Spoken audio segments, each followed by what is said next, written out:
Très chers frères et sœurs en Christ, je vous salue dans le précieux nom de notre Seigneur Jésus-Christ. Je suis l'apôtre Kamené Légré-Joachim, directeur général du ministère chargé des médias et du SICOMIS. Attendez par SICOMIS, le Centre international de communication des œuvres et émissions. Vous êtes sur le point de regarder un documentaire qui retrace l'historique des œuvres et émissions internationales depuis la gare jusqu'à nos jours. Ce documentaire sera composé de 4 aspects. Le premier aspect, c'est un aspect cultuel, c'est-à-dire que nous allons regarder un peu le culte par le passé dans les années reculées entre 1980 et 1981. Puis ensuite, le docteur Dion et le révérend Guim Lassiter vont pour la première fois visiter le site où le futur temple des œuvres et missions et le siège international sera donc bâti. Après cette visite, nous allons aller à la forêt du Manco dans les années 1981 pour assister à un baptême d'eau. Et puis, le révérend docteur Dion avec le révérend Guim Lassiter vont faire une petite visite au centre-ville, c'est-à-dire précisément au plateau. Et puis ensuite, nous allons terminer avec, dans ce documentaire, nous verrons effectivement la retraite 1987 qui s'est tenue au stade Champeau. Je voudrais, à titre d'information des passagers, vous dire qu'avant c'était des retraites, avant les Siamel. La première retraite s'est déroulée en 1985 à la plage du Molo au PK 17. La deuxième retraite s'est tenue à Bréby, donc à Jacquesville. Puis maintenant, la troisième retraite spirituelle, pour la première fois, on sortait sur Abidjan, qui s'est tenue en 1987 au stade Champeau. Mais avant de regarder ce documentaire, il y aura 3 interventions. D'abord, la première intervention, c'est un témoignage de la part de notre père spirituel, le docteur Yahidion Robert, qui est le président fondateur des œuvres et missions internationales. Ensuite, il viendra le témoignage de son épouse, Maman Dion. Et puis, leur première fille, Sympathie Dion. Bonne suite de programme et que le Seigneur vous bénisse.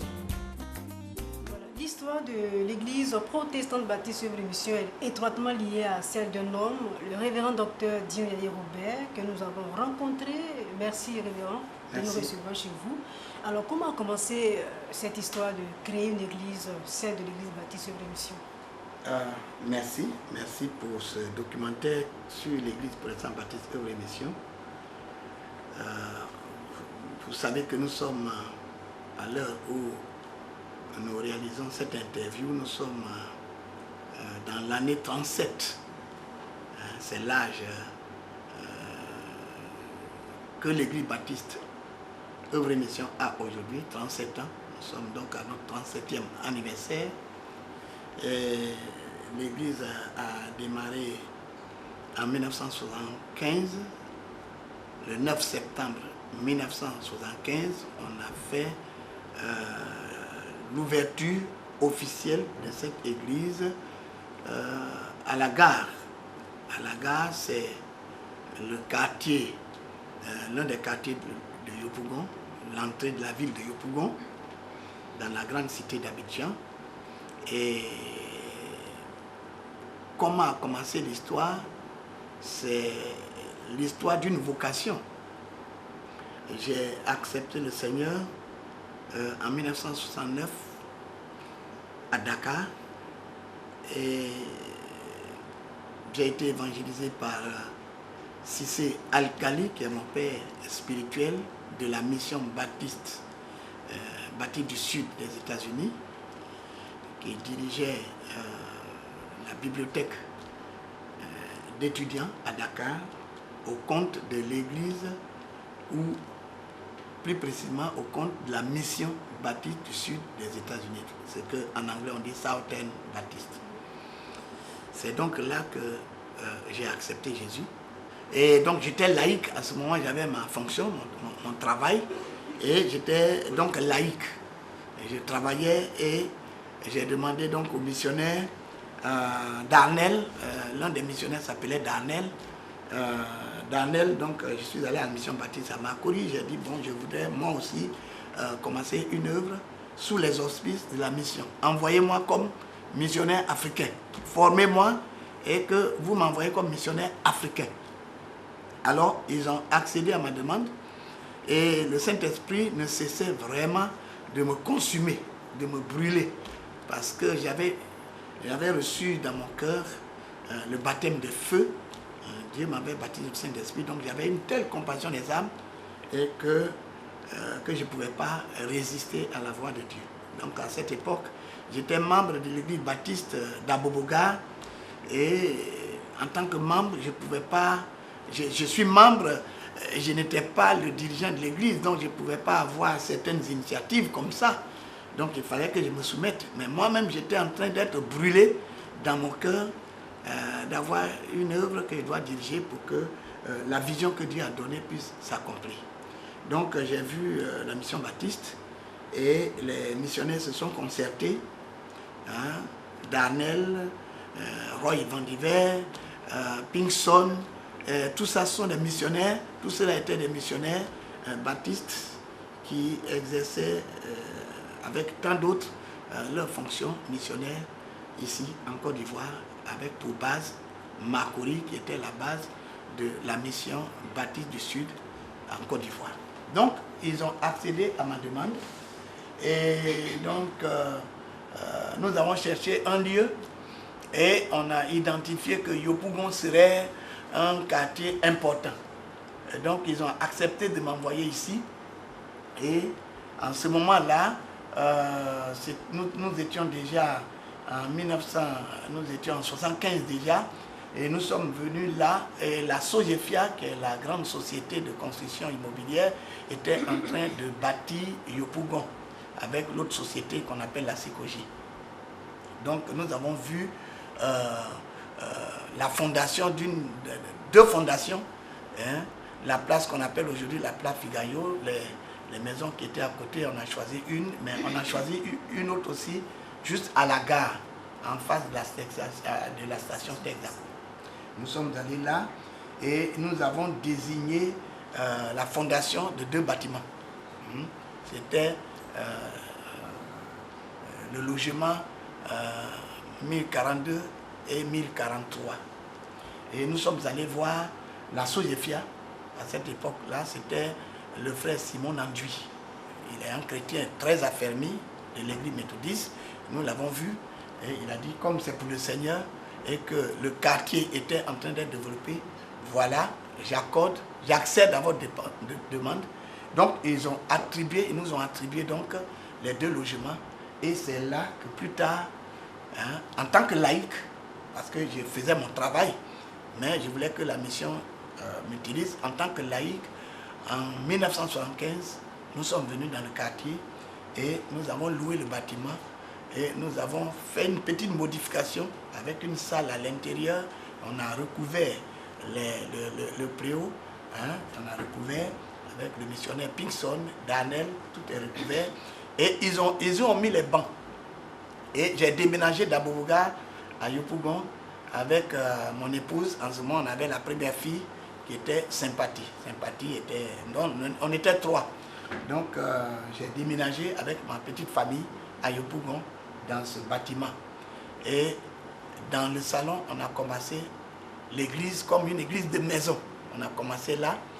Et c'était quand même...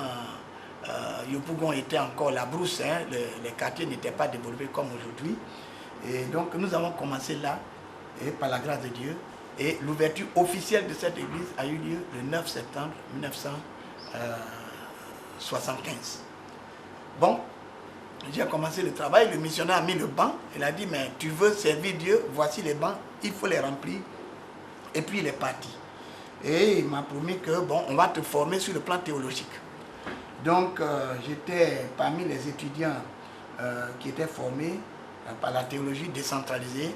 Et pendant qu'on me formait, je faisais mon travail toujours, mais pendant ce temps aussi, je servais Dieu. Je quitte le travail, je viens le soir, puisqu'il n'y avait pas assez de membres. Souvent, Dieu m'a donné une telle vision d'avoir une grande église que je me mettais sur la chaire. Les bancs étaient là, hein, mais il n'y avait pas de membres. Donc on se réunissait comme on le dit, en cellule, comme une cellule de prière, mais que nous appelons l'église de maison, dans le salon. Et c'est à partir de ce salon, mon épouse et moi, on évangélisait. Je quitte le travail, je viens le soir et on va visiter les gens du quartier. Et on leur apportait l'évangile. Et au retour, je me mettais sur la chaire. Je prêchais souvent au banc vide. Parce que vraiment, Dieu me donnait une telle vision. Hein, je voyais une grande foule sauvée. Je voyais des prodiges, des miracles. Je voyais beaucoup de bonnes choses que Dieu faisait. En vision, bien sûr. Et souvent, lorsque je me mettais sur le banc vide pour prêcher, ma femme était étonnée de voir qu'un homme se met sur la chaire et prêche à des bancs vides. Vraiment, c'était pas trop ça. C'était pas ça. Je doutais un peu. Sincèrement, je doutais. Mais quand nous avons commencé à faire le travail, j'ai dit non. Dans mon cœur, j'ai dit, toi, je te respecte. Je te respecte. Parce que tu es un homme de Dieu. Quand il dit quelque chose, il le fait. Et Dieu même, vraiment le soutient et il fait le travail. Aujourd'hui, nous tous, nous voyons le fruit. Mais moi, je voyais des multitudes en esprit. Et vous savez que ce qu'on n'a pas reçu en esprit, on ne peut pas l'avoir. Je voyais une grande église. Je voyais des multitudes d'âmes étaient sauvées. Jeunes, vieux, adultes. Je voyais des multitudes sauvées. Et petit à petit, nous avons commencé le travail. Et petit à petit, le 1er mai 1976, j'avais déjà 25 chrétiens que j'avais gagnés. Même quand ils n'étaient pas trop convertis, mais j'avais gagné. Pendant ce temps, j'étais formé par la mission baptiste, au fur et à mesure. Et j'ai gagné 25. Mais je voulais vraiment une église respectable. Je voulais une grande église. Pour le moment, on était comme une église boutique dans la maison de la Soyefia. Mais Dieu faisait des choses extraordinaires, petit à petit, petit à petit. Et donc, le 1er mai, 25 personnes, j'ai dit, Dieu, je voudrais avoir une grande église. Il a dit, bon, si tu veux avoir une grande église, les 25 que tu as là, hein, il faut les amener à la prière. Et pour la première fois en tant que baptiste, Dieu me met à cœur de faire une veillée de prière pour que Dieu nous baptise du Saint-Esprit. C'était vraiment tellement fort. Et d'autres étaient délivrés, d'autres étaient remplis du Saint-Esprit. Et à partir du 1er mai 1976, nous sommes rentrés dans une certaine dimension de la vie chrétienne. Et c'est à partir de là, avec les 25, j'ai commencé, Dieu m'a dit, il faut les former. Il faut les former. J'ai commencé à les former. Et petit à petit, je les ai engagés à évangéliser. Chacun devait envoyer chaque jour quelqu'un qui évangélise. Moi, je quitte mon travail, je viens, je visite ceux qui ont été gagnés et on profitait pour distribuer les traités, pour inviter. Petit à petit, et nous étions 5 ans après déjà, 5 ans après, on avait 150 personnes qui avaient été gagnées à Jésus-Christ. Et on a eu le premier baptême à la forêt du Banco. Les premiers qu'on a eu, on a dit il faut faire un baptême comme Jésus l'a fait, il faut aller dans une rivière. Et on était dans la forêt du Banco et on a eu le premier baptême, n'est-ce pas? C'était de 75, hein, on a eu le premier baptême en 1979. C'était vraiment extraordinaire, c'était bien. Mais en ce moment déjà, Dieu a commencé à faire des miracles, des prodiges, des choses extraordinaires, des délivrances extraordinaires. Donc, on a pris goût, je menais le peuple à faire des veillées, à tout ça. Et donc, vraiment, Dieu a commencé à faire des choses extraordinaires. Mais, malheureusement, la mission baptiste, qui est ma mission mère, ne pouvait pas comprendre toutes ces dimensions. C'est des missionnaires, eux, ils sont venus nous prêcher, ils ont prêché l'évangile. C'est ce qu'ils ont donné, en tout cas. C'est ce qu'ils ont donné. Hein? Ils ont fait ce qu'ils peuvent faire. Mais les détails, Dieu m'a dit, il faut plonger tes regards dans ma parole pour que tu ailles plus loin. C'est vrai, on te forme théologiquement, mais il faut que spirituellement tu avances, que tu avances en pleine eau. Donc, c'est pourquoi. Et la mission me disait, mais pourquoi vous priez toutes les nuits? Pourquoi vous chassez les démons? Ce n'est pas la doctrine baptiste. Il y avait tout un combat. Mais malgré ce combat, Dieu m'a dit, c'est vrai, il faut honorer tes pères spirituels, mais il faut respecter ma parole. Il faut continuer. Parce que ce que tu fais n'est pas contraire à la doctrine du Seigneur. C'est le Seigneur qui a dit, allez, faites de toutes les nations des disciples. Voici les signes qui vont accompagner ceux qui auront cru. À mon nom. vous chasserez les démons, vous parlerez en d'autres langues, vous prophétiserez, vous allez imposer les mains aux malades. Donc, ce que tu fais là, même si tes pères spirituels ne comprennent pas, c'est ma parole, c'est moi le Seigneur, c'est moi qui les ai envoyés ici pour vous évangéliser, mais la foi, c'est une affaire de degré. Donc, tu peux avoir un degré. Moi-même, qui suis le Seigneur, je vous ai dit, si vous croyez en moi, vous allez faire les œuvres que je fais et vous en ferez de plus grandes. Ça ne veut pas dire que je ne suis pas le Seigneur. Mais vous allez faire les œuvres que j'ai faites, mais plus grandes même. Et ça ne me diminue pas. Donc, si tes pères spirituels te persécutent parce qu'ils ne comprennent pas, continue. C'est ma parole. C'est moi le Seigneur des Seigneurs. Ils sont mes serviteurs. Obéis à ma parole, mais honore-les. Et c'est ce que j'ai commencé de faire. Et par la grâce de Dieu, donc déjà en 1980, vous voyez, on avait déjà 150 personnes. 150 personnes. C'était quand même peu, mais c'était quand même... ça fait 5 ans, 5 ans. Ça fait 5 ans. 150 personnes, c'était quelque chose. Mais Dieu m'a dit que ceux-là, il faut les amener à la croix. Ça, c'est une autre expérience. On va revenir un peu sur la vision de l'Église. Oui. En clair, comment est-ce qu'on peut expliquer clairement la vision de l'Église? Si on vous demandait quelle est la vision que Dieu vous a donnée concernant l'Église? Oui, bon, la vision, j'ai eu d'abord, la vision que j'ai eue, c'est d'avoir une grande Église. Mais une Église sanctifiée. Une Église qui se démarque des choses du monde. Une Église qui ne permette pas le désordre dans le monde, parce que je suis baptiste. En tant que baptiste, j'ai fait partie de l'une des plus grandes églises du monde. Mais, donc certains, parce que vous voyez, la révélation est progressive. Vous voyez, je suis baptiste, mais l'église est une école. Il faut aller de degré en degré. Voilà. C'est les degrés qui m'ont permis d'avoir la vision complète. Et c'est ce que je vais énoncer au fur et à mesure de l'interview. Vous voyez, je n'ai pas... J'ai eu la vision d'une grande église. Je dis, je voudrais avoir une grande église. Je voulais avoir une église parfaite, une église qui prêche la sanctification, qui prêche l'obéissance à la parole, etc., etc., etc. Et donc, en tout cas, mes origines hébraïques, aidant, parce que je suis d'origine hébraïque. Je vois que dans l'Ancien Testament, les choses étaient pratiques. Il faut respecter la parole de Dieu. Il faut pratiquer la parole. Donc la vision était globale, mais c'est au fil des années, au fur et à mesure que, expérience après expérience, que la vision s'est affinée. Et puis aujourd'hui, on a quelque chose de complet. Est-ce que le Seigneur vous a donné des versets sur lesquels il fallait se focaliser? Dans un premier temps, j'ai donné le premier passage. Nous ne pouvons pas évangéliser. L'évangile est la puissance de Dieu pour le salut de quiconque croit. Ça, c'est l'un des versets. Et j'ai dit, mais si c'est la puissance de Dieu, il faut sortir du formalisme religieux. Il faut que la puissance de Dieu s'exerce. Je n'avais pas eu de contact avec un pentecôtiste, ni avec d'autres églises, ni avec les assemblées de Dieu. Non, c'est l'expérience pure, pratique que Dieu m'a fait avoir, avec une vision claire. Et il faut la puissance de Dieu. On ne peut pas prêcher l'évangile sans la puissance de Dieu.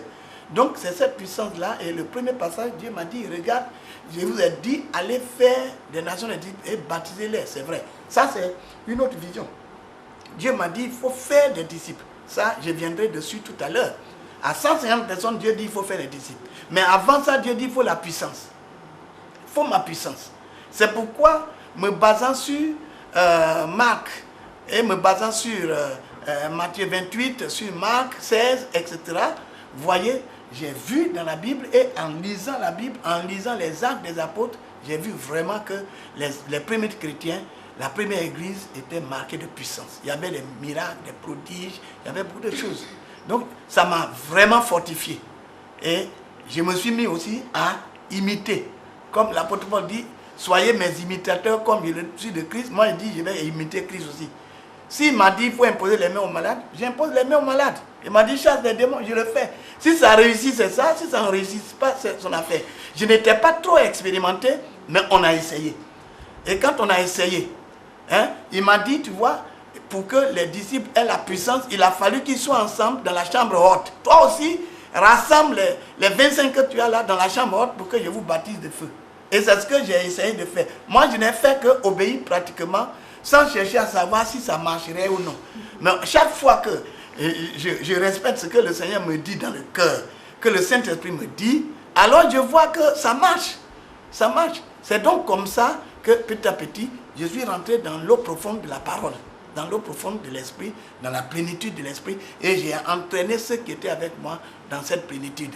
Mais ça a attiré, comme je l'ai dit tout à l'heure, la persécution de mes pères spirituels qui ne pouvaient pas comprendre pourquoi je dois amener les gens à veiller toutes les nuits, pourquoi il faut chasser les démons, pourquoi il faut parler en langue, pourquoi il faut prophétiser, et que chez les baptistes, ça c'est pas courant, hein, n'est-ce pas? Et parler en langue, ils appelaient la glossolalie et tout ça. Alors pourquoi tout ça? Moi je dis, tout ça c'est trop gros. J'ai dit, Jésus a imposé les mains, il m'a dit de le faire, je le fais. Si ça marche, c'est ça. Si ça ne marche pas, c'est son affaire.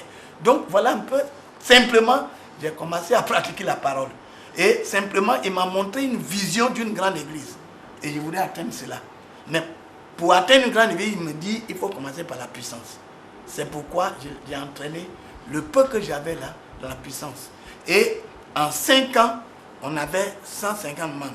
Ce n'était pas évident pour l'église baptiste d'avoir 150 membres d'office. Toutes les autres églises baptistes qui avaient commencé avant moi, ils n'ont pas cela. Ils n'ont pas ce nombre. Même en peu de temps, j'ai commencé à voir cela. Mais arrivé là, Dieu m'a dit non, ça ne suffit pas. Regarde, je vous ai dit, allez faire des nations des disciples. Pas des adeptes. Pas des adeptes. Si tu veux avoir une grande église, les 150 là sont vivants. Il faut les tuer tous. Parce que s'ils ne sont pas morts, ils vont vivre de leur volonté. Il faut les amener à la croix, il faut les crucifier. Voilà. Et il a dit, celui qui n'est pas crucifié ne peut pénétrer son règne. Ça, c'était un autre détail qui a coûté aussi des persécutions. Vous savez, tout le monde veut aller au ciel, mais personne ne veut mourir. Personne ne veut mourir. Les gens veulent la plénitude du Saint-Esprit, tout ça. Mais Dieu ne donne pas sa plénitude aux vivants.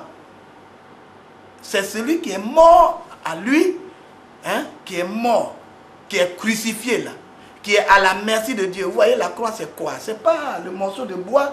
Dieu m'a dit, c'est pas le morceau de bois, hein, que les religieux portent au cou. Et à cette époque même, on avait une croix sur notre temple pour indiquer que c'est l'église. Dieu m'a dit, casse ça, ça c'est de l'idolâtrie. Et ce jour-là, quand Dieu m'a parlé, je suis allé, j'ai enlevé la croix, j'ai cassé. Dieu dit, la croix là, c'est l'obéissance. Amène ce peuple à l'obéissance. Il faut les crucifier. Les 150 la crucifient. Si tu veux avoir une grande église. Après, vous pourrez prendre le diagramme, vous voyez, hein, 25, 76, jusqu'en 80, on était 150, 80. Et Dieu me dit, il faut les crucifier, emmène-les à la croix. Mais comment il fallait faire? Les 150 là, première chose à faire, c'est de les amener à mourir à eux-mêmes. Pour qu'ils suivent la vision et qu'ils suivent la parole de Dieu. Et nous avons eu une réunion. Vous savez, au départ, dans notre église, comme tous les baptistes, on votait. Comme c'est la démocratie. Oh, Dieu m'a dit non, l'église n'est pas démocratique. L'église est théocratique. C'est moi le Seigneur qui règne. Même toi qui es le pasteur, là, je dois régner sur toi. Et vous deviez régner les uns. Vous deviez vous soutenir les uns les autres et vous soumettre les uns aux autres. Mais ça ne peut être possible qu'avec la mort. Parce qu'un cadavre ne résiste pas. Il faut les amener tous à la mort. Ce n'est pas la mort spirituelle. Hein? Il y a deux morts. Il y a la mort physique et la mort spirituelle. Mais la mort qui est la croix, il faut les amener à ça pour que l'œuvre que tu veux faire là, que le travail soit plus facile. Parce que s'ils sont vivants, c'est difficile. Ils vont te faire noyer eux-mêmes. Donc, il faut qu'ils deviennent des cadavres pour qu'on fasse d'eux. C'est là que Dieu m'a donné la parole qui dit, si vous vivez, vous êtes mort au monde, vous vivez pour Dieu. Mais si vous vivez pour le monde, vous êtes mort pour Dieu. Donc il faut mourir au monde, il faut mourir à soi. C'est l'obéissance. Et Dieu m'a montré que la croix là, c'est l'obéissance. Ce n'est pas la croix morceau de bois. Et il dit, il ne veut plus voir dans aucune des églises qu'il va fonder une croix gammée ou quoi, ou bien une croix sur un temple. Et ce jour-là, j'ai cassé le morceau. Le morceau de bois est encore là, sur le toit de... C'est l'ancienne église qu'on a fait maintenant, le centre médical. Le morceau de bois est encore là. J'ai cassé. Et c'est terminé. Et je les ai rassemblés. Et on a fait la première réunion. J'ai dit, maintenant, Dieu m'a dit qu'on va rentrer. On a commencé à voir les miracles, les prodiges, chasser les démons et tout ça. Mais il y a une dimension dans laquelle nous allons maintenant rentrer. C'est étape par étape. Donc, Dieu me dit que nous allons mourir à nous-mêmes.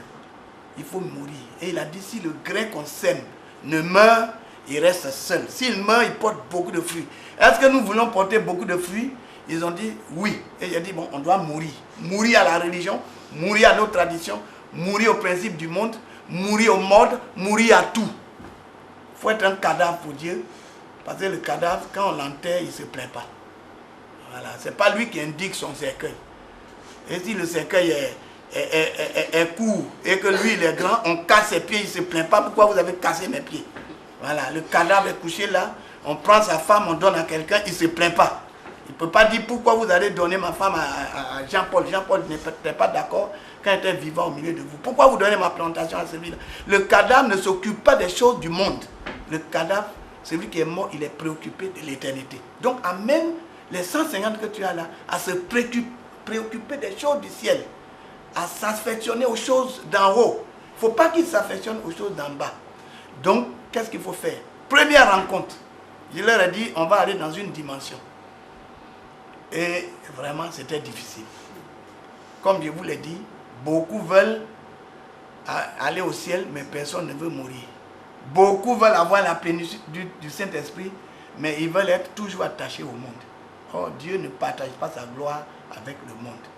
La Bible dit, celui qui aime le monde, l'amour de Dieu n'est point en lui. Et Dieu m'a dit de les amener à être détachés des choses du monde. Et il faut les crucifier. Nous avons discuté de 2h de l'après-midi à 2h du matin.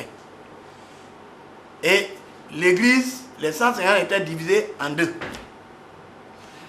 75, c'est Dieu a fait les choses. 75 ont dit non, nous on reste avec les principes baptistes. Polygamie, tout ça, on reste avec les principes baptistes. Et j'ai dit l'église n'est pas un club. À 2h du matin, l'église était, bon, avant ça, j'avais commencé à les préparer pour la croix.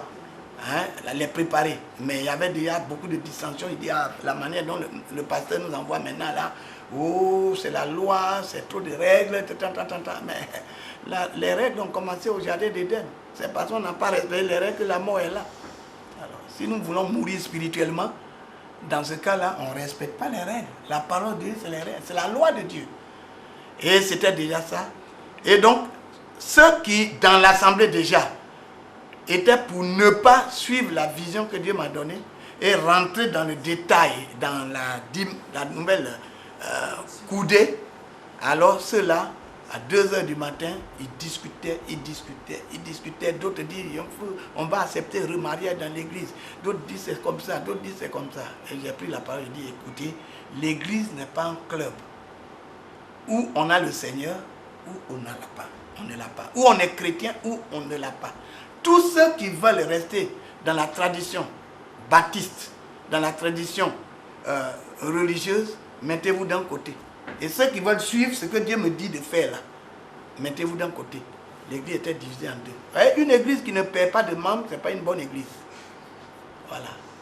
Ça ne veut pas dire qu'il faut faire en sorte que les gens deviennent païens. Mais il faut prêcher de sorte que celui qui n'est pas, qu'on ne sait pas, celui qui n'est pas chrétien, s'il veut, il s'en va dans le monde, c'est qu'il n'est pas fatigué. On ne vient pas à l'église pour faire ce qu'on veut, pour vivre comme on veut, pour dire ce qu'on pense, pour faire ce qu'on veut. On vient à l'église pour obéir. Jésus-Christ est venu, Dieu s'est manifesté en chair. Dieu m'a dit, je me suis manifesté en chair pour vous montrer le chemin. Je ne suis pas venu faire ma volonté, je suis venu faire la volonté du Père. Et c'est pourquoi il a été à la croix. La croix, c'est ça. Il faut mourir. Jésus était à la croix avant d'être à la croix. Il a cédé sa volonté. Il a cédé sa vie au Père. Et c'est pourquoi il a accepté de mourir. Et quand il était à la croix, il n'était pas libre de ses mouvements. Et c'est ça la croix. Ce n'est pas le morceau de bois. Quand on est devenu chrétien, là, on n'est pas libre de notre mouvement. C'est Dieu qui nous contrôle. Nous ne nous appartenons plus à nous-mêmes. Donc, j'ai commencé à leur dire ça. J'ai dit, bon, ceux qui veulent suivre ce que Dieu me dit, il faut qu'ils se mettent de côté. Ceux qui ne le veulent pas, mettez-vous de côté. 75 se sont mis de côté. Ceux qui étaient de mon côté, ceux-là, on les appelait les dionistes. C'est là, hein, quand vous avez appris Dionys, même des bicettes, des faux missionnaires là ont écrit sur moi Dionys. C'est-à-dire ceux qui veulent suivre ce que le pasteur Dion enseigne là, on les a appelés en Côte d'Ivoire ici les dionistes. Et dans ce jour-là, il y avait les dionistes d'un côté et il y avait les traditionnels d'un côté. C'était à 2 h du matin, c'était dans l'année 1980. C'était un des jours, un samedi, hein, un samedi. Et on le fait vendredi soir et on rentre samedi pour que dimanche on puisse être libre. Donc, on est allé jusqu'à 2 h du matin du samedi et j'ai dit, bon, écoutez, tous ceux qui ne veulent pas suivre la vision que Dieu m'a donnée, parce qu'après tout, c'est pas moi que Dieu a commencé cette église. Vous êtes venus, je vous ai venu, vous êtes venus. Je suis comme votre père. Si vous ne voulez pas me suivre, donc ceux qui ne veulent pas, là, mettez-vous de côté. Les 75 se sont mis d'un côté. Et j'ai demandé à l'un des anciens qui était dioniste, entre guillemets, d'ouvrir la porte. Il a ouvert la porte et dit, bon, les 75, allez, dehors. Je les ai mis dehors. J'ai dit, l'église n'est pas un club. En tout cas, c'était pas facile. C'était pas facile. Mais il faut dire que, bon, moi, les maquillages, les choses, c'est quelque chose que je n'ai pas fait dans ma jeunesse. Je ne l'ai pas fait. Moi, ça ne me disait rien. Mais c'était pas facile pour les autres sœurs qui venaient, qui étaient habituées à se maquiller, à mettre les boucles d'oreilles et autres choses. C'était pas facile. Donc ça fait qu'un grand nombre de personnes quittaient l'église, sont parties à cause du port de voile. Parce qu'elles ne peuvent pas rester là, mettre le foulard toute la journée sur la tête. C'était pas, en tout cas, c'était pas facile. C'était pas facile. Mais, puisque Dieu l'a dit, il faut obéir. Il faut dire qu'il y a eu des clans à l'église. Et quand le pasteur donne le message, ceux qui n'acceptaient pas avaient leur groupe. Ils étaient derrière pour bafouer, pour en tout cas distraire ceux qui veulent écouter le message. Et ce groupe est parti. Moi, il faut dire que, bon, moi, ça ne me disait rien en tout cas. Ça ne me disait rien. Mais il y a eu souvent qu'on s'est posé des questions. Mais pourquoi pas le remariage? Pourquoi pas?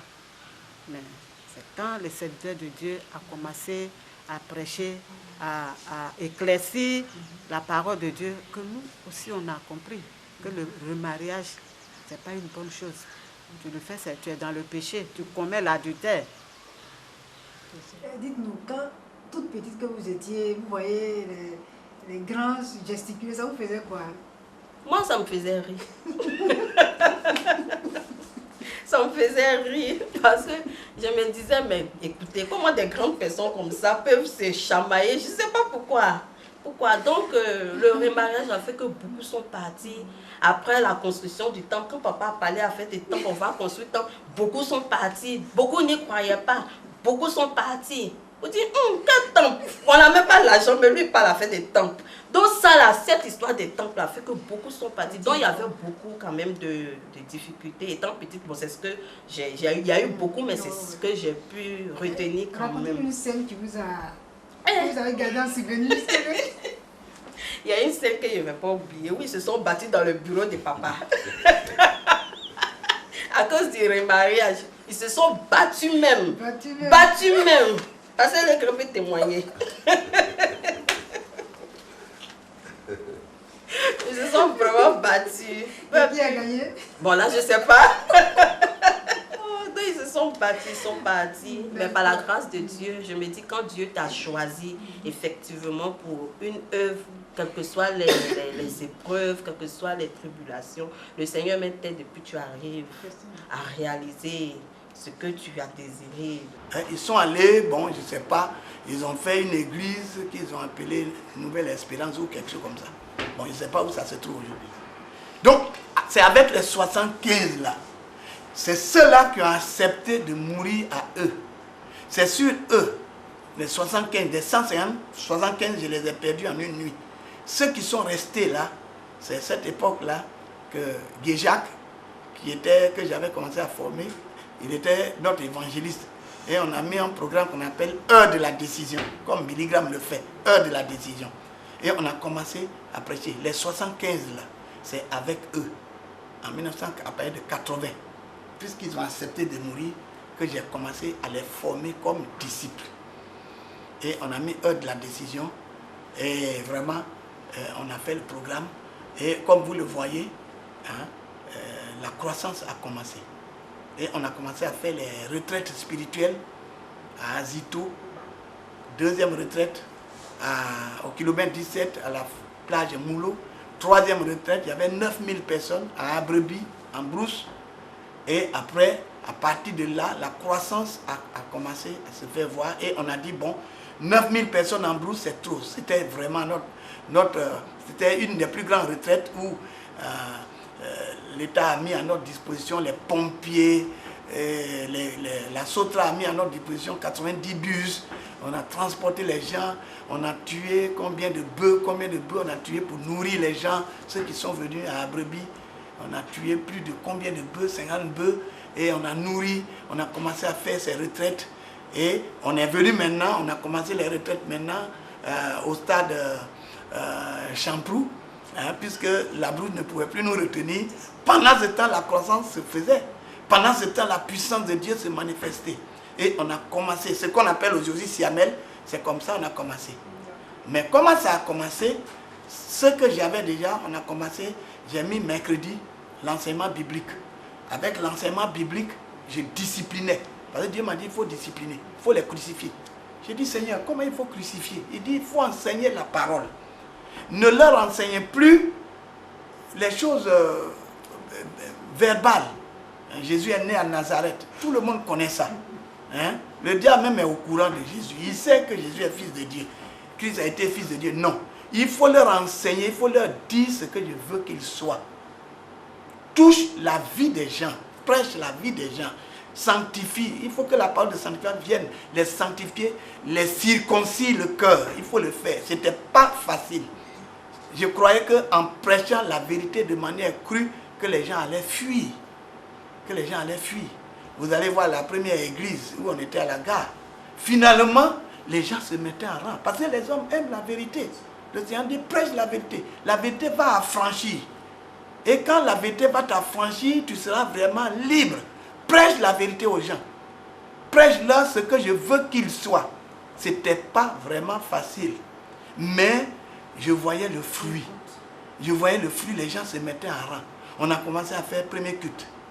Le premier culte prenait 400 personnes.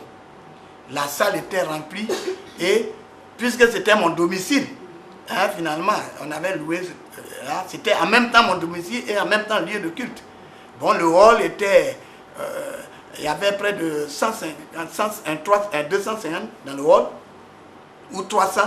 Et puis, les chambres qui étaient réservées à ma femme, tout était devenu un lieu de culte. Je mettais les haut-parleurs, d'autres étaient dans la chambre, ils ne voyaient pas le visage, mais la parole était telle que vraiment Dieu avait commencé à faire des choses extraordinaires. Et les gens se mettaient en rang. Vu le monde à la maison, vraiment on n'avait pas de chambre. À côté de ça, même nos chambres étaient devenues des bureaux. Donc on dormait dans la cour de l'église. Après le culte, on met les bancs de côté. Et puis maintenant, la petite place, là, c'est là où on dormait. On n'avait pas de lit, on n'avait pas de matelas. On dormait à même le sol. C'est après que papa a acheté des nattes sur lesquelles on dormait. Bon, malgré ça, on était quand même bien, on était heureux. Et puis, moi, ce qui m'a fait un peu mal, c'est qu'à cause de ça, on n'est pas arrivé loin dans les études. Notre papa nous a sacrifiés, en tout cas, nos études. On n'a pas vécu comme les autres enfants. On n'était pas aussi trop à l'aise. Bon, ben, on faisait avec. Donc, l'école était vraiment perturbée. On se réveille à 4h, 5h. Parce qu'il y avait les cultes. Parce qu'il y avait les cultes. On va s'apprêter, on va partir à l'école. On quitte à l'école, on vient. Il y a le culte, on est assis dehors. On tourne là jusqu'à... On s'en va encore à 14h. On revient. Il y a le culte. On dort dans les gazons là jusqu'à minuit. On vient, on nous soulève. on s'en va, on nous met dans la chambre. Quelle chambre même d'abord? Mais dans le bureau. Donc c'est là où on dormait. Papa même n'avait pas de chambre. Papa même dormait dans son bureau. Il avait un hamac là où il dormait. Et puis ça avait avec maman plutôt on dormait dans la chambre. Et puis bon, les autres bureaux là, ils dormaient là-bas. Donc c'est comme ça on vivait. On faisait 6 cultes. Les enfants quittent à l'école. Ils viennent, le culte encore dedans. Ils doivent manger à midi et retourner à 14h. Mais le culte est dedans. On est là, on attend. Comment ils faisaient les enfants quand ils revenaient? Ils attendent à ce que le culte finisse à midi pour rentrer. Et quand ils rentrent, puisqu'il y avait 2 entrées là, l'entrée de l'autre côté, les enfants quittent de l'autre côté et ils viennent. Voilà. Ils viennent, ils attendent. Quand le culte finit, il leur dit, bon, rentrez, vous allez manger. Et ils sont arrêtés à la cuisine là, ils mangent comme les militaires qui doivent partir là. Ils finissent de manger, ils sortent. Quand les gens rentrent, il faut les soulever, les mettre dehors. Et moi, j'étais dedans avec les tout petits. C'est dans la chambre que je faisais mon culte. C'est dans la chambre. Il y avait combien de chambres finalement? Ma chérie, il n'y avait plus de chambres. On n'avait plus de chambres. On n'avait plus de chambres. C'était un sacrifice. C'était un sacrifice. La seule chambre était pour tout le monde. Et lui, il dormait au bureau. C'est le bureau qui était sa chambre. Et la chambre principale était pour les enfants et moi. Et c'est comme ça qu'on a vécu à la gare. Dieu nous a vraiment bénis. Et aujourd'hui, vous êtes le fruit de nos sacrifices. Oui, c'est vrai. C'est juste. Merci. Ne crains rien, je t'aime, je suis avec toi. Promesse suprême qui soutient ma foi. La sombre vallée n'a plus de terreur. L'arbre me consolait, je marche avec mon sauveur. Non, jamais tout seul, oh non, jamais tout seul. Jésus, mon sauveur, me garde, jamais ne me laisse seul. Oh non, jamais tout seul, oh non, jamais tout seul. Jésus, mon sauveur, me garde, je ne suis jamais tout seul. Merci beaucoup, sympa.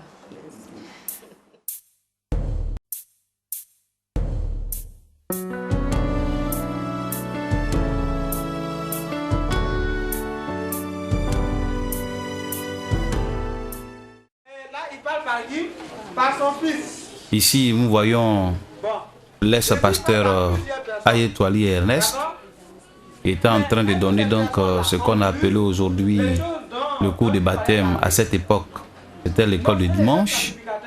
Il est en train de dispenser l'école de dimanche aux futurs baptisés. Et à cette époque, après l'école de dimanche, les non-baptisés donc que nous étions, nous restons donc en place pour attendre le culte proprement dit.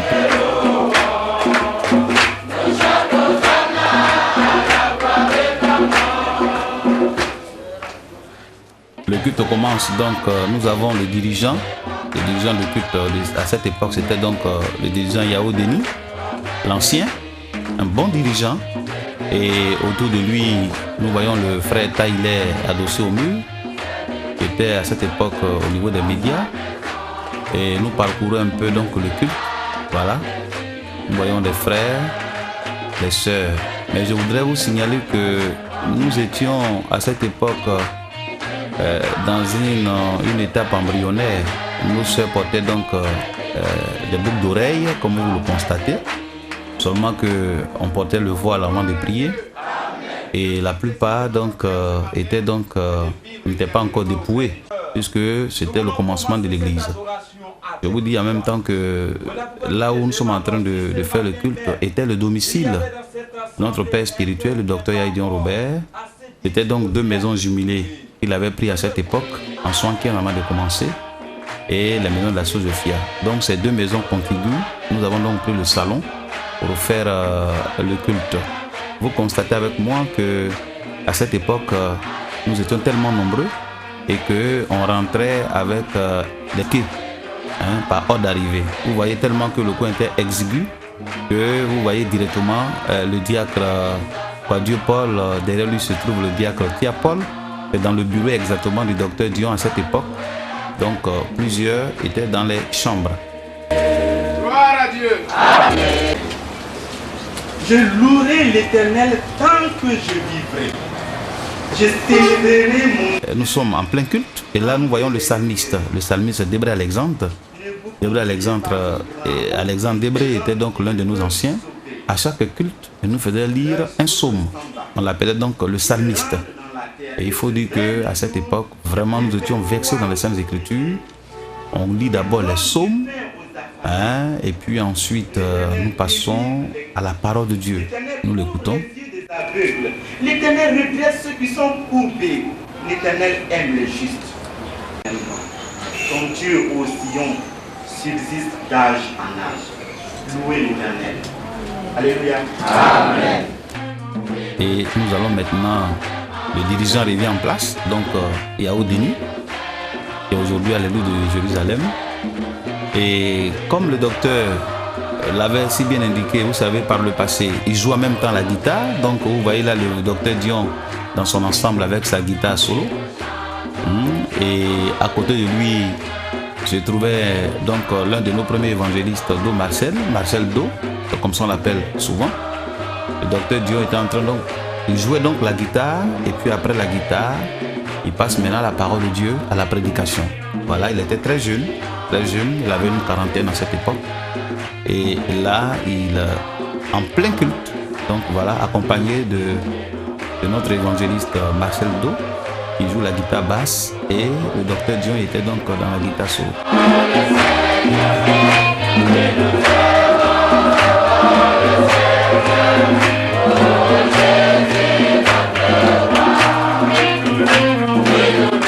Et là, le culte était vraiment un culte naturel. On n'avait pas trop de batterie, on avait seulement le tam-tam. Le tam-tam avec notre ancien pasteur qui nous a devancé Zéga Blaise. Après lui, donc, j'ai pris la relève pour jouer donc, au tam-tam. Donc, vous voyez que c'était vraiment un culte naturel.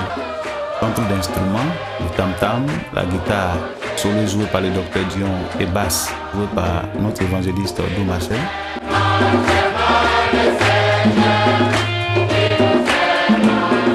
À cette époque, on utilisait uniquement que les cantiques de victoire. Donc c'est des chants de victoire que nous chantions. Chacun avait donc son livre de cantiques. C'était vraiment intéressant, c'était vraiment extraordinaire. Nous sommes vraiment en communion avec le Seigneur. Le diable lui aussi cherche toujours à rompre cette communion élevée. Il est né à Bethléem. Nous allons maintenant passer donc à la parole de Dieu. Vous voyez là, donc après avoir fini de jouer à la guitare, le docteur Dion va maintenant prendre la parole. Il était donc le prédicateur du jour. Et là, il va nous parler du caméléon. Une très belle illustration d'ailleurs, comme il le fait souvent. Vous savez, au temps de Jésus, Jésus a beaucoup parlé en parabole. Et là, le docteur Dion aime beaucoup les paraboles, les illustrations, pour faire passer son message. Nous l'écoutons. Et avant de lire, je voudrais vous dire qu'il y a un danger d'être indifférent à ce que Dieu fait, soit dans l'assemblée, soit dans la vie d'un chrétien ou d'une chrétienne, soit dans la marche chrétienne. L'indifférence est un grand danger. Et j'aime beaucoup les histoires. Je vais vous raconter l'histoire du caméléon un peu ce matin. Vous connaissez bien le caméléon? Il a ce pouvoir que Dieu lui a donné de changer de couleur quand il se trouve dans un domaine donné. Quand il se trouve par exemple dans des feuillages rouges, il devient rouge. Quand il se trouve dans le désert, alors il prend la couleur du sable. Et quand il est dans la prairie, en tout cas, il devient vert. Donc c'est comme ça la vie du caméléon. Et ce caméléon dont on va parler ce matin, lui, il vivait dans une région assez riche. une région où il y avait en même temps le désert, la prairie et aussi la savane. Donc, c'est une région qui est riche en nature, espèces, différentes natures. Alors, c'est toujours une histoire. Et il a été décidé parmi les bêtes qu'il fallait contribuer au progrès de leur région. Et on demande au caméléon, lui aussi, de participer. Alors, comment il faut participer au progrès de son pays ou bien de sa patrie? C'est par le travail, par les fonds qu'on donne, par le soutien des uns et des autres, l'encouragement. Qui sont déjà passés par les autres baptêmes, qui ont été baptisés par immersion, c'est-à-dire plongés et relevés d'eau, comme le Seigneur Jésus l'a été, à se tenir debout. Chaque dimanche, à titre d'information, après la parole de Dieu, on passe à la Sainte Seine. Donc au repas de Jésus, on n'était pas encore nombreux, donc on le faisait. Ici, nous avons donc le premier évangéliste du nom du Do, Marcel Do, comme ça on l'appelle affectueusement. Un homme de Dieu pétri d'expérience, un grand prédicateur d'ailleurs. Ta parole ce matin qui nous a tant édifiés. Et Seigneur, merci surtout parce que tu as payé nos péchés à la croix. Merci parce que ton sang a... Alors nous allons rester en prière et chacun est libre de prier, mais prier hautement pour que plusieurs aient le privilège de prier. Prions le Seigneur.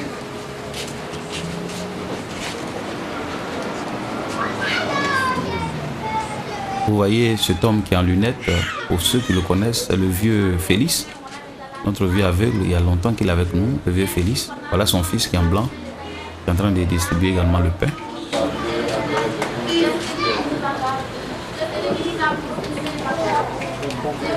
On va avec toi, Seigneur, pour te remercier pour tout ton grand bienfait. Merci, Seigneur. Reste avec nous pour le reste de l'activité. Au nom de Jésus-Christ. Amen. Voilà, et au fur et à mesure, on se lève et chacun fait une prière d'action de grâce au Seigneur. Voilà, maintenant que nous sommes ici, devant le temple. Devant le temple, à cette époque, le Gabriel gare existait, mais la gare n'existait pas. Vous voyez là, tout est vide presque. C'était la gare, les taxis rouges à cette époque. Il n'y avait pas la station Texaco. Vous voyez que nous voyons directement le carrefour Sipores. Vous voyez les maisons de la Sophia. Il n'y avait pas de boutique comme aujourd'hui. Voilà un peu à la sortie du culte. Hein? L'église s'appelait Église Baptiste Évangélique de Yopougonga. Ce n'était pas encore œuvre mission. C'est plus tard que dans les années 1984 que le nom œuvre mission a été inspiré par l'homme de Dieu. Et là, nous sommes devant, voilà. Vous voyez les frères, on vient du culte. Plusieurs sortes du culte maintenant, ils se saluent fraternellement.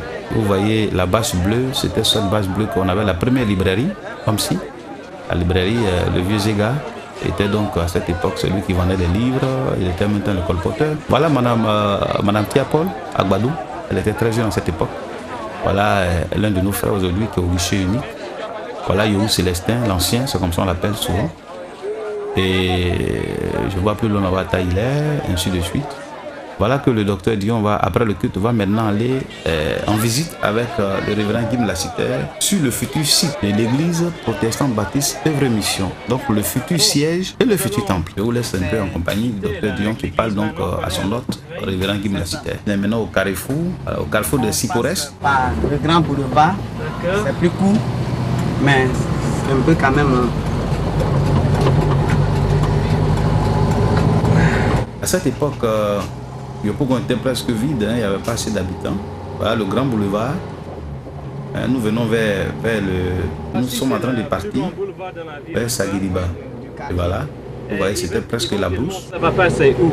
Oui, éventuellement, ça va jusqu'à la mer, jusqu'à la lagune. Ah bon, c'est la lagune devant nous donc. C'est ça, oui. Là, c'est là où se trouvait voilà, Afrique, poisson d'Afrique, vous voyez. Et puis, voilà, on est sur le boulevard. Vous voyez, là, c'est Figayo. Vous voyez les maisons qui sont là-bas, c'est les futures maisons Toit Rouge qui étaient en construction à cette époque. Voilà. Il n'y avait pas de station, aucune station. Vous voyez directement la pharmacie Kenya. Voilà, la seule pharmacie Kenya. Après Wakubo, c'est de Wakubo. c'est le quartier Yopougon ici. Voilà. C'est un très grand quartier qui est environ. Nous étions ici à Yopougon à cette époque, la brousse partout. 81, 82, le docteur Dion avait à cette époque une R4. Environ de combien? Environ, ça va contenir environ 700 000 personnes. 700 000 personnes. Ouais, plus tard. Plus tard. Ouais. Combien maintenant? Il est en moins 500 000 peut-être? 500 000. Nous sommes à Saint-André. L'église catholique Saint-André a existé, était déjà construite. Voilà. Le docteur Dion arrive maintenant avec son autre. C'est le nouveau PTT, n'est-ce pas? Voilà. Le carrefour que vous voyez, c'est le carrefour de la Psychogie. Voilà. Avant le 16e arrondissement, hein, vous voyez, voilà. C'est ça le carrefour. Après ce carrefour, vous voyez l'arbre qui est devant là-bas, c'est le quartier Yaousei. Rien n'était encore bâti. Voilà, nous sommes devant le 16e arrondissement. Voilà, nous prenons maintenant le pont, après le 16e arrondissement. Maintenant, on est en train de grandir ce boulevard, n'est-ce pas? Nous sommes en train de travailler dessus, pour goudronner, bitumer. Et voilà, maintenant, nous entrons dans disons, le nouveau quartier de cette ville, n'est-ce pas? Et devant vous là-bas, c'est la poste. Peut-être il n'y a pas de site télécom, il n'y avait aucun bâtiment n'était construit. Après donc la poste, nous voyons donc les maisons de la Psychogie, bien sûr, Sophia là. Voilà le carrefour, le futur carrefour, c'est le carrefour Sagidiba à gauche. Voilà, il n'y avait même pas de... Le cinéma n'était pas encore construit. Vous voyez en face, jusqu'au terminus 40, on voyait le terminus 40. C'était un espace vide. Voilà. Sur le carrefour Sagidiba à gauche, avant de venir sur notre site où nous sommes actuellement. Voilà. C'était vraiment désert, mais vous allez voir que tout à l'heure vous allez suivre avec moi. Voilà, le docteur Dion prend donc l'axe Sagidiba à gauche avec son autre. Et voilà, vous voyez tout droit, il n'y avait pas de construction anarchique, il n'y avait pas d'école, l'école primaire n'existait pas encore. Donc l'église, voici la rue de l'église. Alors presque toutes les églises catholiques et évangéliques se trouvent sur cette rue. Ah, c'est ça. Ah, mais c'est intéressant ça. Voilà, et c'est là que Saint-Mathias, voilà le terrain n'avait pas encore construit comme le dit le Alors le terrain là appartient à l'église catholique ici. Ah bon? Voilà. À droite. Ici là. Ah, je vois. Et vous voyez directement, Assamon n'existait pas, il y a un espace vide. Et la prochaine c'est tout droit, n'est-ce pas? Ouais. C'est sur le virage qui approche? Ouais. Alors le virage qui est là-bas, c'est après ce virage que se trouve l'église, que se trouvera l'église qu'on a construite. Nous sommes à Assavon, le site d'Assavon, vous voyez, le petit carrefour en face de la nouvelle clinique en étage là, le carrefour qui rentre là pour aller derrière Assavon, voilà. Voilà le virage que nous prenons, après Hôtel La Forêt, la boulangerie actuelle, voilà. Et nous sommes maintenant sur notre site. Voilà le site actuel où est construit notre bâtiment. C'est le site actuel que nous occupons.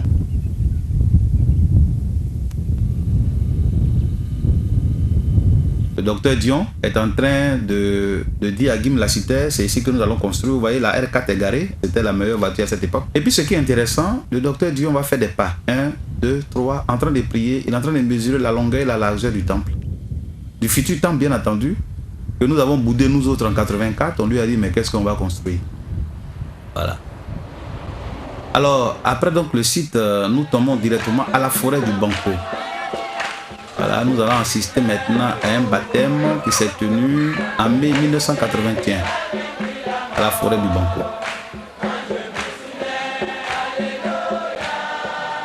À cette époque, on baptisait en pleine rivière. C'était vraiment naturel, hein, extraordinaire, n'est-ce pas? Il n'y avait pas de groupe musical, on tapait les mains.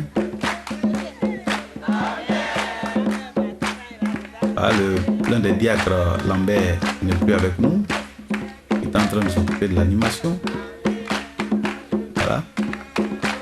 En tout cas, c'était vraiment convivial. Voilà, le pasteur Aïe, l'autre côté là-bas. Nous voyons le pasteur Céline Emmanuel. Voilà. Voilà nos soeurs. Marc. Vraiment, c'est intéressant de voir encore ces visages. Plusieurs ont quitté l'église, plusieurs sont allés au ciel. Voilà l'un de nos dirigeants, Afra Michel, l'une de nos sœurs. Elle est bien voilée, mais avec ses boucles d'oreilles. À cette époque, on ne parlait pas de dépouillement corporel. Voilà. Voilà le petit frère de Toili, Ernest Aïe. Voilà l'une des deux sœurs. Voilà. Le tam-tam au milieu, c'est comme ça. Pour accueillir les nouveaux baptisés qui vont dans l'eau. Voilà l'une de nos sœurs, Madame Tagro d'alors, travaille la bise ici. Bien parée, avec son voile. Quand elle prophétise, en tout cas, elle est dans la joie. Nous étions à l'étape embryonnaire. Comme le dit l'homme de Dieu, la révélation est progressive, n'est-ce pas? Voilà le pasteur Gastien, pour ceux qui l'ont connu, pasteur Gastien, voilà. Avec le diacre, derrière le diacre là, voilà. Il va prendre la relève de la louange. Le pasteur Gastien, il n'est plus de ce monde, il nous a rejoint. Il a rejoint le Seigneur plutôt. Pasteur Gastien. Il continue, il prend la relève de la louange. Nous sommes en pleine forêt de Banco, le Banco 2, la forêt du Banco là. Nous sommes en pleine forêt. Il fait beau vivre là-bas, n'est-ce pas? Les bambous de Chine. On a été baptisé sous les bambous de Chine. Voilà la rivière. Le docteur Dion va faire son entrée dans l'eau.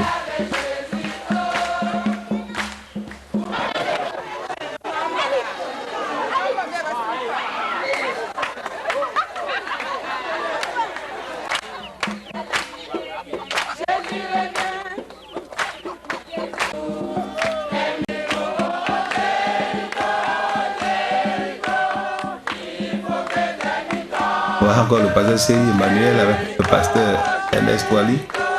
Et puis notre frère Taïler, on est dans la joie.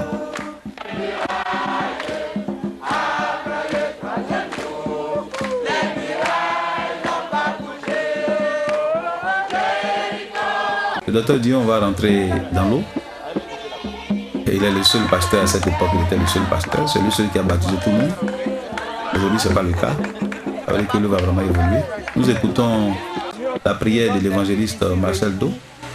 Pour le baptême de nos frères, de nos sœurs, que tu as retiré des ténèbres pour les faire passer à la lumière. Nous en sommes très reconnaissants parce que après plusieurs... Voilà, parce que le frère Taïler va jouer le rôle de guide parce que l'eau est un peu profonde.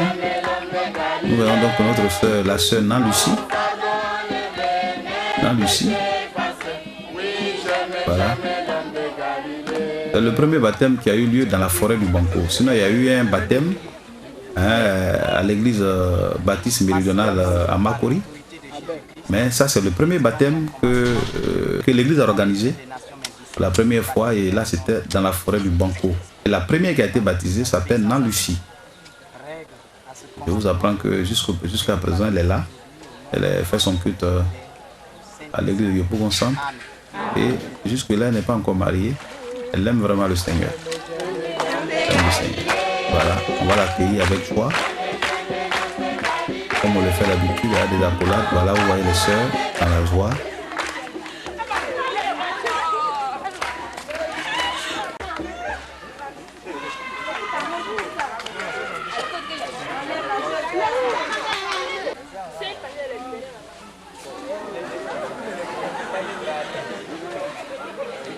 Vous allez voir dans ce documentaire le pasteur Bongé Feder.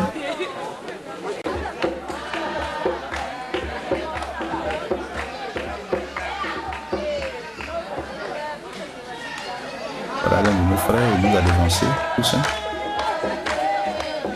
Les sœurs, comme dans la joie.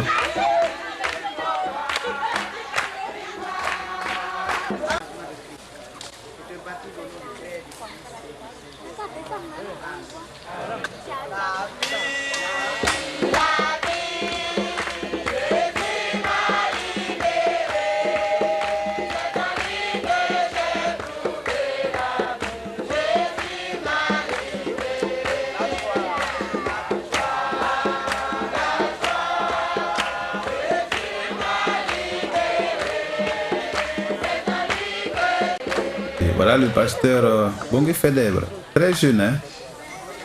Il est venu à l'église en 1980 et voilà en 81, on va le baptiser. Très jeune d'ailleurs. Ce que Dieu a fait pour moi, intéressant. Pasteur Aye, Wally est dans la voix, dans sa cravate.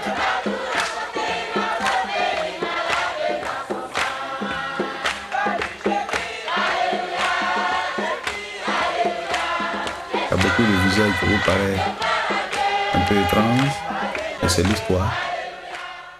Voilà, donc après le baptême, comme je le disais tantôt, nous allons aller maintenant pour une visite en ville, mais surtout en plein plateau. Le docteur Dion et le révérend Guim Lacité, appelé affectueusement grand-père, vont visiter un peu le plateau.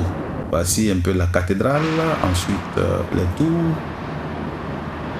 Voilà, une visite, voici le port d'Abidjan. À cette époque, ici nous sommes maintenant en 1987. Le bateau-bus, nous sommes en 1987. 87, 88, ouais. Le plateau, voilà un peu le paysage du plateau à cette époque. Nous sommes vers la librairie de France, vers la Sorbonne, derrière la cathédrale. Voici les tours qui existaient à cette époque.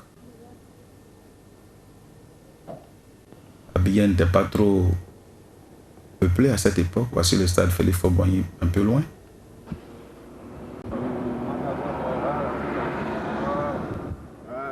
Nous allons terminer avec la retraite de 1987. Nous sommes ici au stade Champour maintenant.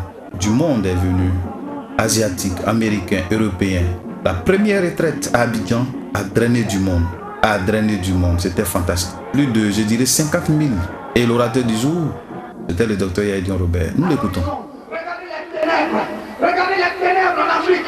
Regardez les ténèbres dans les pays. Regardez comment le diable est en train de détruire. Regardez vos nations. Regardez vos familles. Regardez les guerres. Regardez la famille. Plein de vigueur, charismatique. Il a une grande histoire, l'homme. C'est la condition que Dieu donne. Pétri d'expérience. Regardez la politique pourrie partout.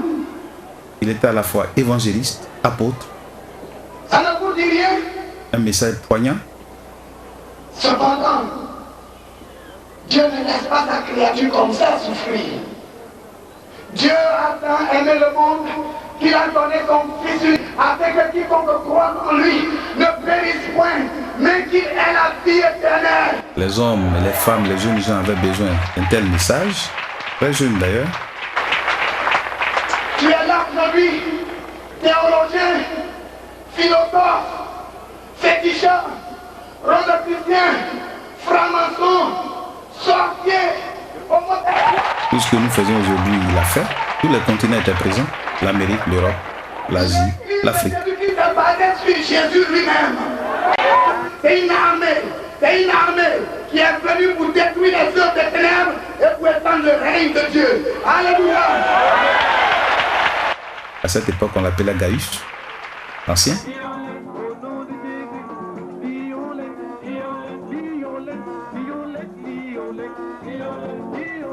Voilà le pasteur Zébé Lampère qui nous a dévancé dans les mains de l'ordre.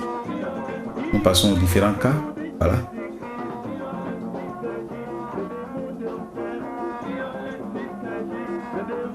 Voilà les démons, la manifestation démoniaque.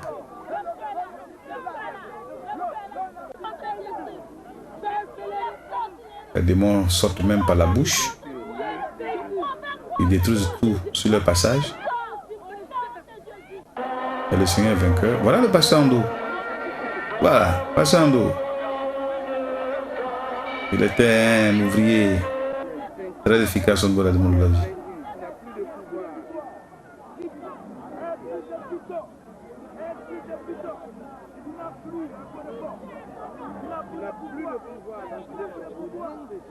Que le Seigneur vous bénisse.